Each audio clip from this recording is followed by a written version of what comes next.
사랑과 순종의 비밀 제목을 가지고 하나님의 말씀을 전하겠습니다. 하나님은 화평이신 것입니다. 곧 평화, 평강, 평안이라고 할 수 있죠.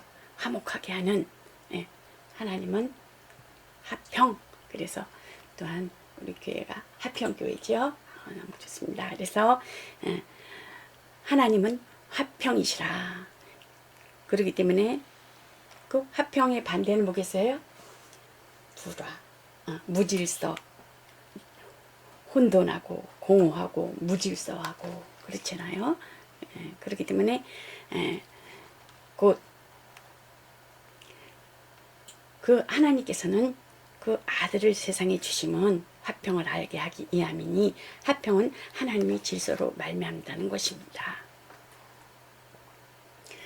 보면은 우리가 예수 그리스도 안에 있으면서 또한 사람들 앞에 또한 교회들 앞에 또 여러 직분자들 앞에 여러 모임에 있어서 보면은 화평케 하는 자가 있고 화평케 하지 못하는 분열시키는 또한 질서를 파괴시키는 그래서 이 시대에 정말 영을 분별하고 시대를 분별하고 때를 분별하는 것이 참 귀중한 것 같습니다.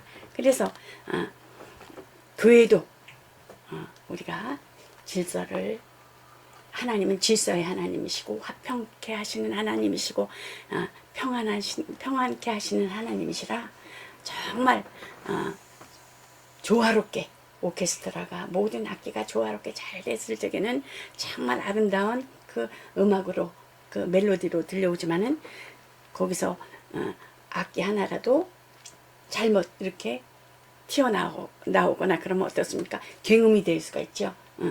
듣기 싫은 소리가 될 수가 있습니다. 그래서 교회는 항상 집안에서도 아버지가 있어서 아버지가 이렇게 질서를 잘 지키고 아버지가 위에 계셔서 집안에 그 사소한 그 모든 일들을 주장할 때에는 굉장히 편안해요. 평강하고 형제들과 참 오해도 있고 그래서 보면은 저는 아버지가 2살 때 돌아가셨거든요. 근데 우리 시집은 아버지가 참 군인 출신이고 그 장교 출신이라 굉장히 엄격해요 집안이. 그래가지고 이렇게 질서가 딱 재편져 있어요.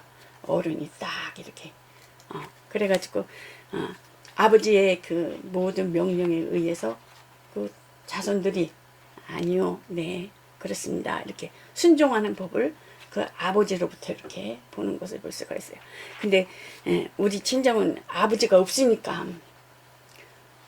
죄송하지만 콩가루라 그러잖아요. 진짜요. 교회도 그렇고 진짜 어른이 위에서 잘 지켜나갈 때 그 가정 질서를 잘 지켜나갈 수 있다라는 것입니다. 그러니까 무질서 속에서 그 교회에서도 당회장 이렇게 내려오잖아요.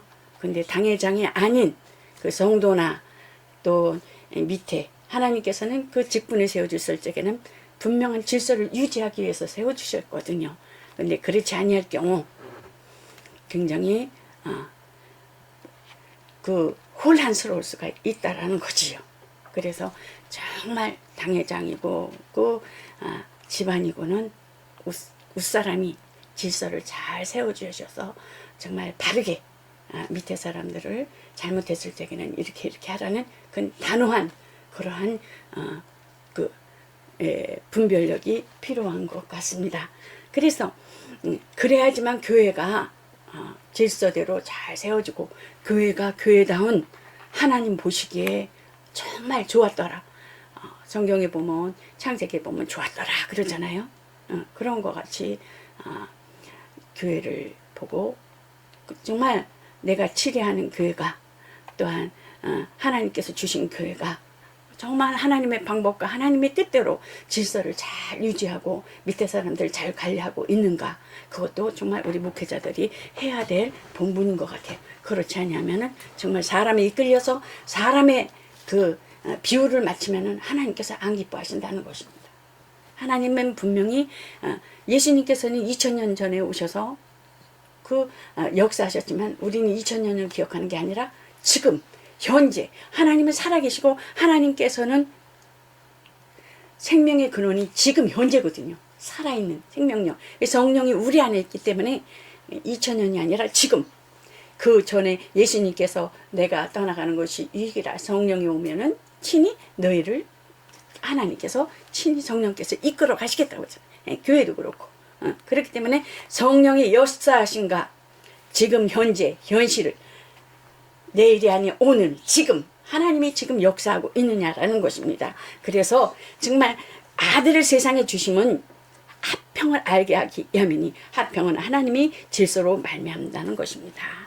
하나님은 그 아들을 아버지와 이 땅에 오실 때에 빌립보서 2장 6절부터 8절에 보는 그는 근본 하나님 본체시나 동등됨을 취할 것으로 여기지 아니하고 하시고 오히려 자기를 비어서 종의 형체를 가져 사람과 같이 되었고 사람의 모형으로 나타나셨으며 자기를 낮추시고 죽기까지 복종하셨으니 그 십자가의 죽으심이라는 것입니다. 하나님께서는 하나님 항상 제가 말씀드리지만은 하나님은 아바이신데 곧 영이시며 또 영생이시며 하늘이신 하나님께서는 곧 본자도 없고 오로지 예수 그리스도를 통해서 하나님의 본체시나 아버지는 본체시나 아버지의 본체의 형상으로 곧 아들을 이 땅에 말씀이 육신으로 오셔서 아버지로부터 곧 자기를 비워서 그 모든 명화와 모든 영광을 다 가지고 계시지만은 아버지의 뜻에 순종하고 아버지를 섬기는 계명으로 오셔서 곧 사람들과 같이 되었고 곧 둘째 아담인 인류를 대표하는 그 사람들 그랬잖아요. 인류를 대표하는 그 사람의 모양 자기를 낮추시고 하나님의 동등됨을 취할 것으로 여기지 않고 곧 죽으실 계명을 가지고 전 인류를 위해서 죽으실 계명을 가지고 죽기까지 복종하셨다라는 것입니다. 성경에 보면은 어떻습니까? 그 데살로니가 전서에 보면은 데살로니가 교회들은 그들은 하나님 예수를 믿는 그 교회 돌아온 자들이 많지만은 율법에 의해서 율법을 중요시하면서 섬기는 자들이었고 또한 어떻습니까? 사도 바울은 그는 율법에 완전히 통달한 자세요. 완전히 아는 자, 통달하고 완전히 율법에 대해서 흠이 없는 자라고 그랬습니다. 그러나 그는 예수 그리스도를 만남으로 인해서 모든 걸로 어떻게 해요? 배설물로 여긴다라고 말씀하는 것을 볼 수가 있습니다. 그래서 율법은 곧 명령에 의해서 지시에 의해서 곧 지도에 의해서 하늘에서 주어졌지만 복음은 자발적으로 찾아가는 것입니다. 하나님께 찾아가는 것, 복음은 각자.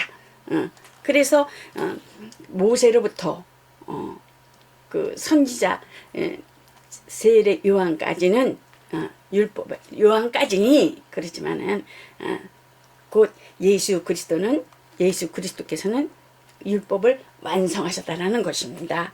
그래서 죽기까지 복종하셨으니 우리 주 예수 그리스도의 하나님 곧 영광의 아버지께서 지혜와 계시의 정신을 주사 너희에게 하나님을 알게 하시고 곧 어떻습니까? 우리 예수님께서 말씀하시기를 영광의 아버지 지혜와 하나님께서 행하신 사역에 대해서 또한 계시의 정신은 영적 메시지에 대해서 그 말씀 속의 성령의 문자로 이해하면 좋겠습니다. 그래서 계시의 정신을 주셔서 우리에게 성령을 주셔서 하나님을 알게 하시고 곧 순종하게 하심으로 곧 너희는 나를 그 사도 그 베드로는 어떻습니까?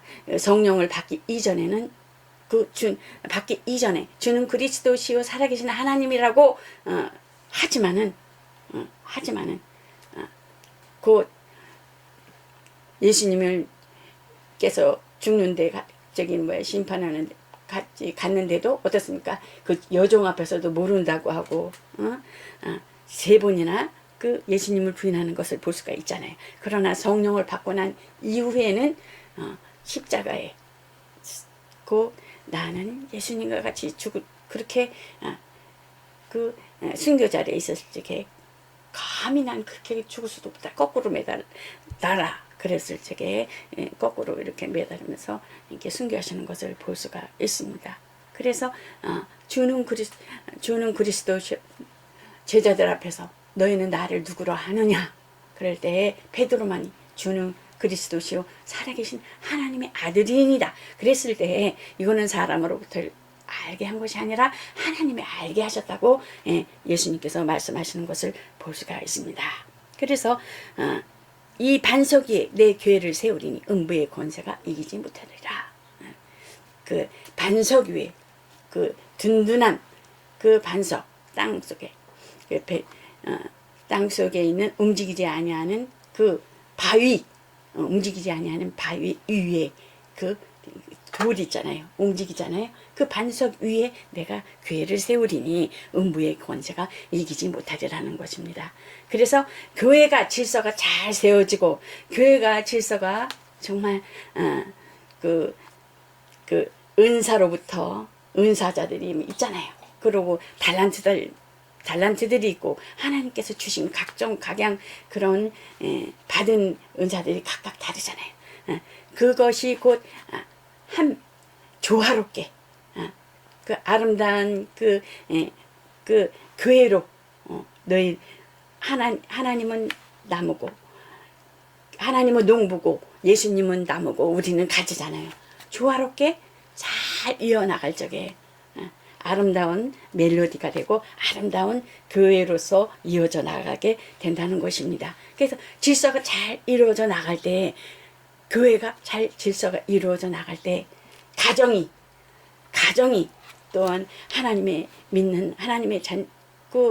예수를 믿는 자들이 너희는 빛의 자녀의 소금이라 그러잖아요. 빛의 자녀의 소금이라. 우리가 가정에서 무슨 역할을 하는 거예요? 빛의 자녀고 소금의 자녀면 가정에서 사회에서 어떻습니까?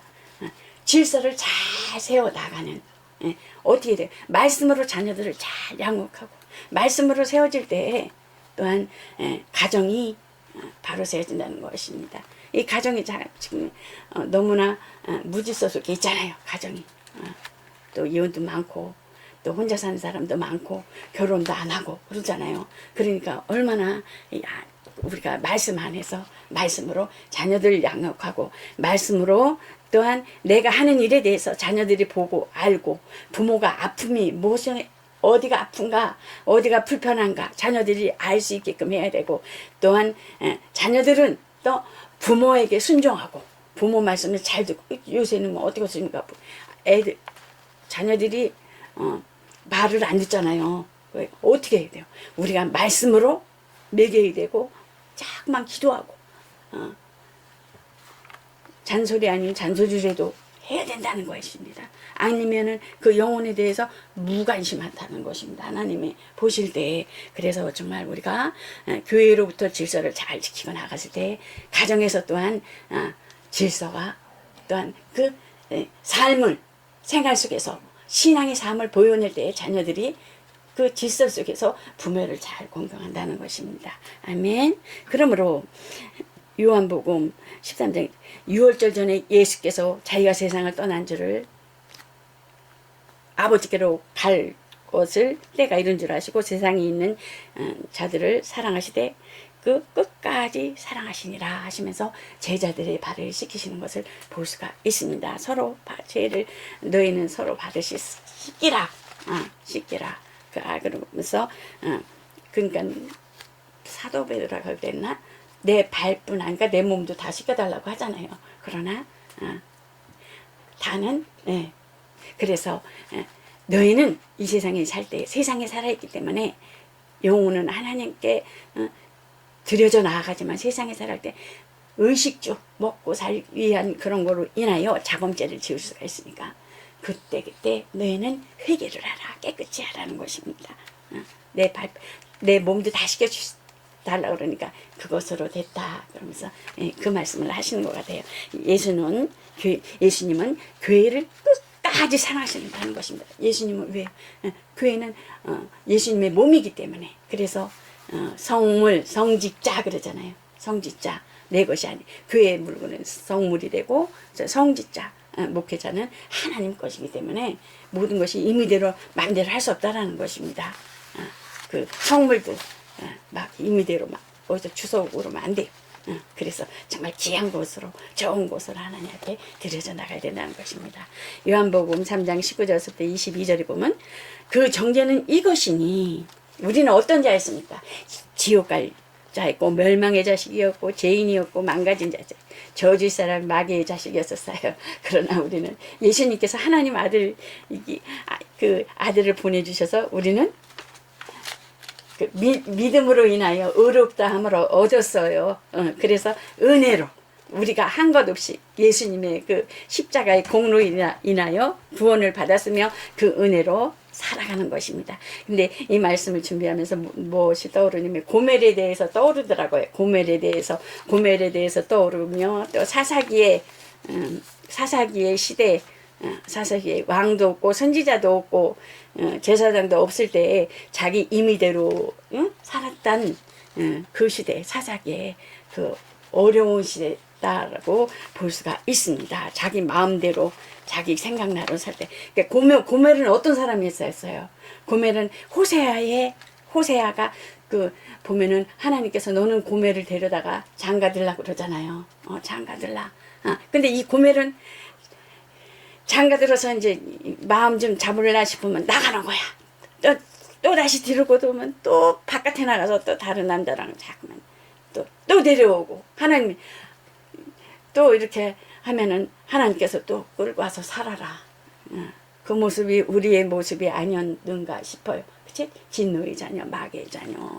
그래서 보면 의인은 없나니 하나도 없다. 그래서 우리가 보면은 그 고멜도 하나님께서 호세아가 통해서 데려다 살라고 그럴 적에는 우리가 정말 영적으로 한 영혼을 만나면 계속 찾아가야 되는데 여러분 찾아가셔요?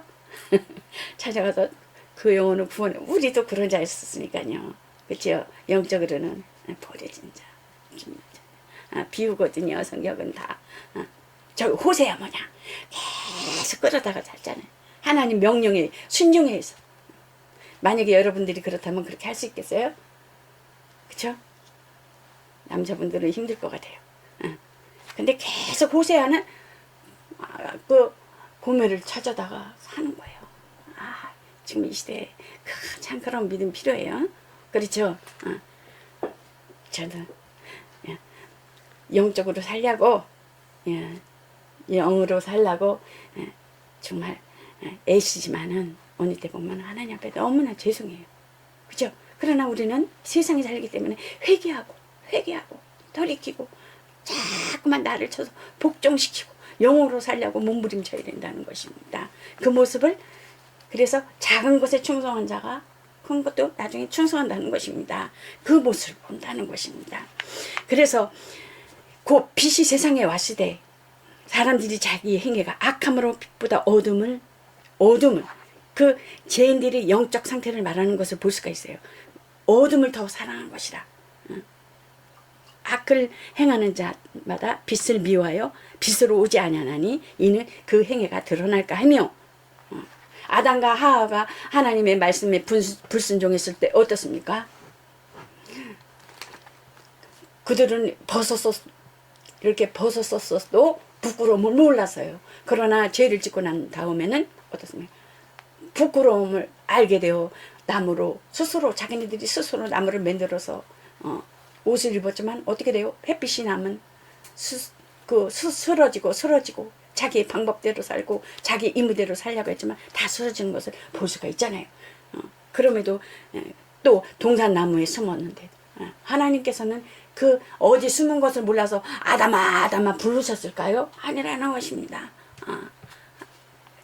하나님의 은총 안에 들려고, 하나님의 은혜 안에 들려고. 그래서 곧 죄를 짓게 되면 수목된다는 것입니다.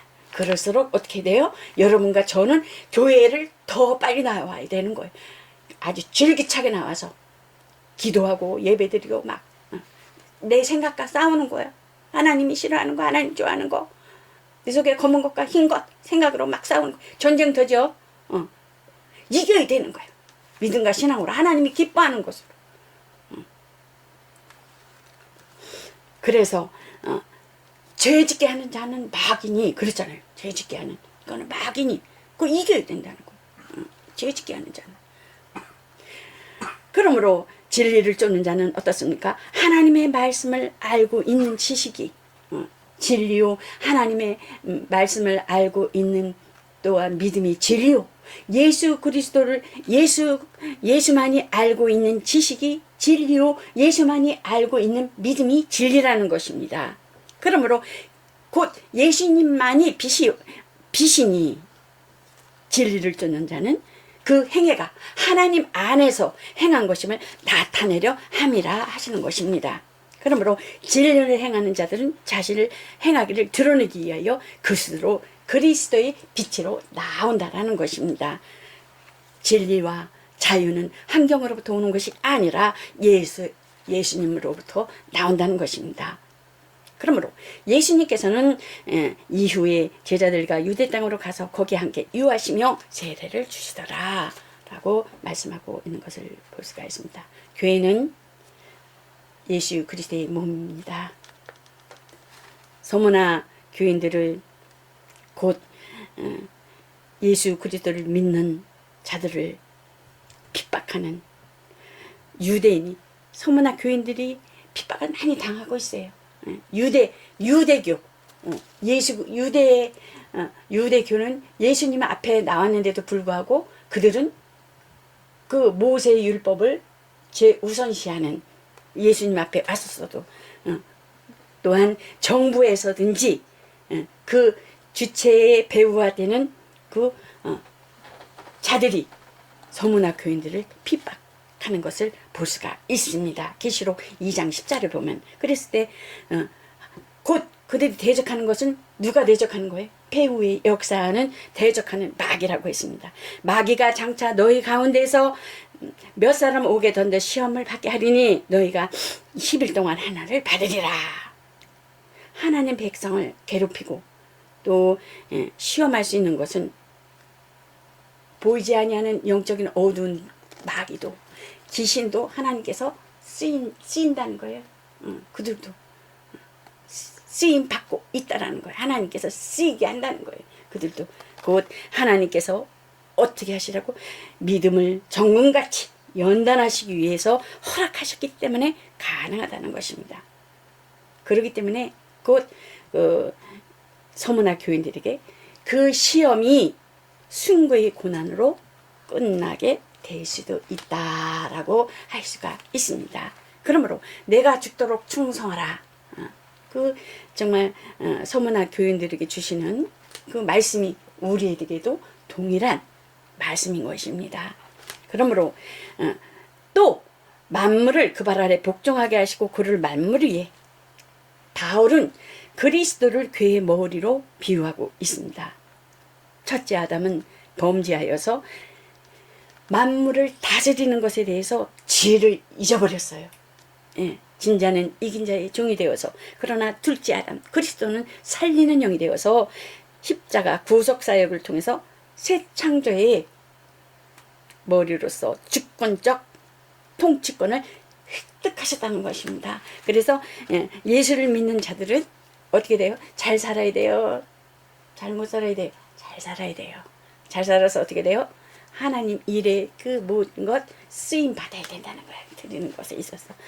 그래서 예수님은 교회의 머리신 까닭은 곧 이러므로 사람이 부모를 떠나 그들이 한 육체가 될지니 이것이 결혼의 신비요 곧 그 아내와 합하여 곧 교회에 대한 그리스도의 사랑이며 창조 원리에 대한 더 심오하고 놀라운 비밀임을 나타나고 있습니다.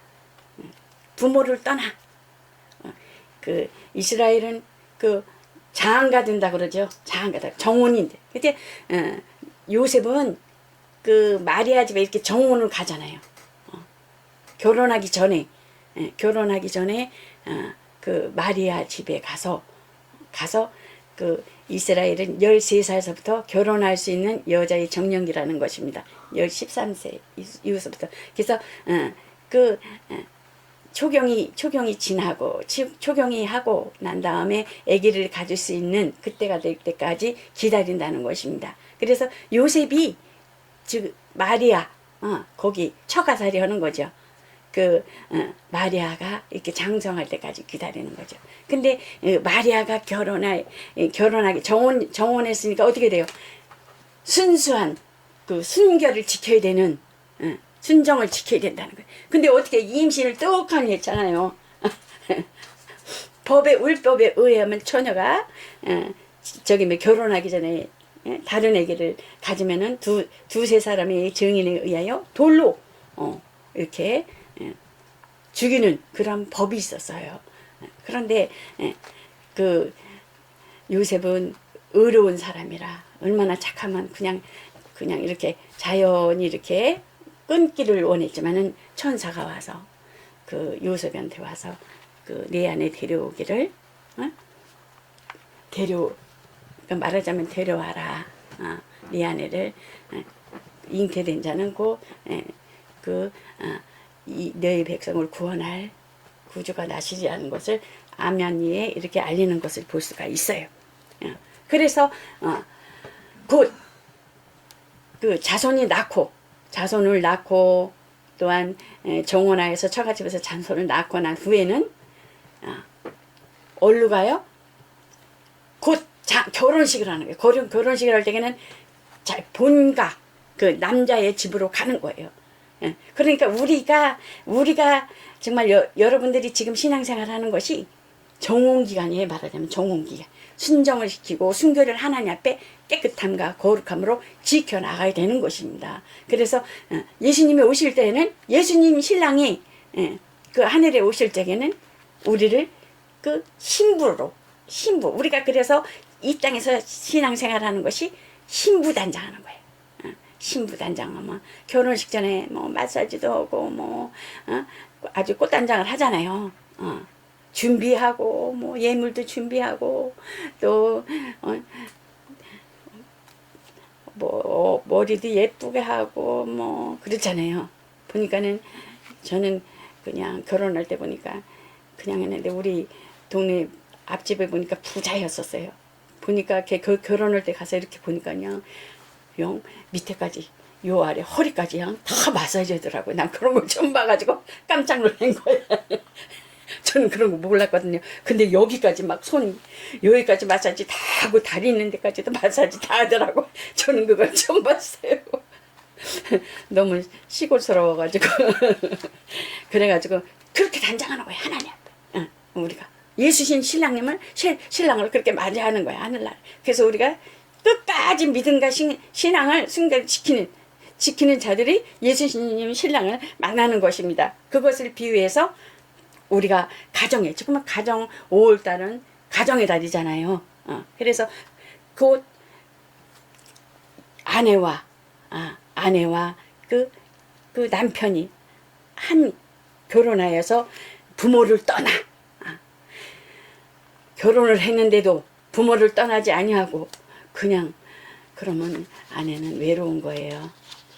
그래서 정말 저도 참 우리 남편이 효자거든요. 그래서 그 빈틈은 없어요. 그래도 효자를 낳는다고. 그래서 정말 부모를 정말 떠나서 한 몸이니 교회도 교회에 대한 그리스도의 사랑이며 교회와 또한 그리스도의 사랑이며 곧 창조의 원리인 놀라운 비밀이라는 것입니다.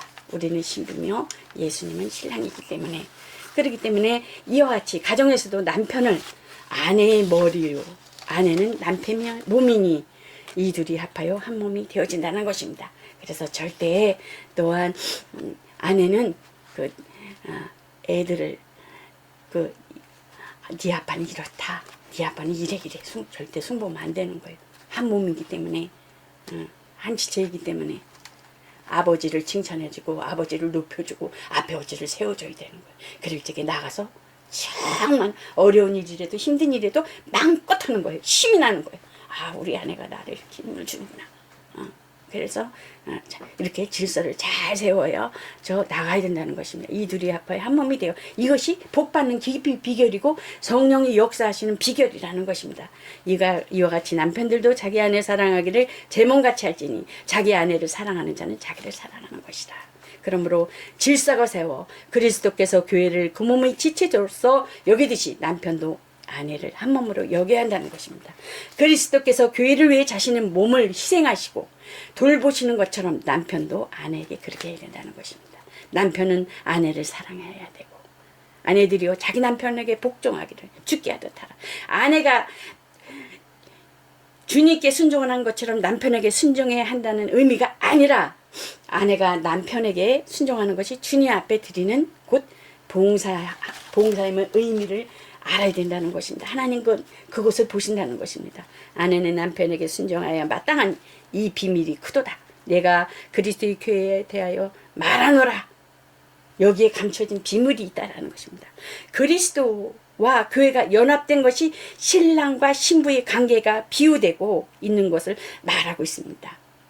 비밀 신비중은 그리스도께서 자기 구속받은 백성들을 목숨을 버리시기까지 사랑하셨다는 것이라는 것입니다. 33절에 보면 그러나 너희는 각각 자기 아내 사랑을 자기같이 하고 아내도 그 남편을 경외하라. 아내는 남편을 그리스도를 존경하고 경외하듯 헌신적으로 순종하고 섬겨야만 한다는 것입니다.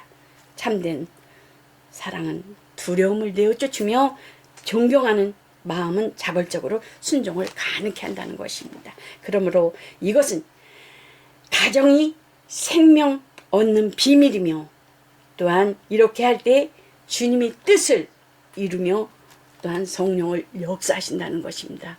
또한 교회로서 질서를 세우고 가정에서 질서를 세우므로 자녀들이 그것을 또한 질서를 배운다는 것입니다. 안다는 것입니다. 순종한다는 것입니다. 부부는 사랑과 순종이 비밀이니 이는 주님과 교회의 관계이며 이는 하나님 아버지와 아들의 뜻이니 그러므로 이로써 자녀들은 하나님의 질서를 배운다는 것입니다. 합평 때에는 머리신 주님과 몸된 관계를 가졌으니 사랑과 순종으로 합평을 이루는 여러분과 저가 되시기를 예수 그리스도 이름으로 축원합니다. 이것으로 말씀을 마치겠습니다.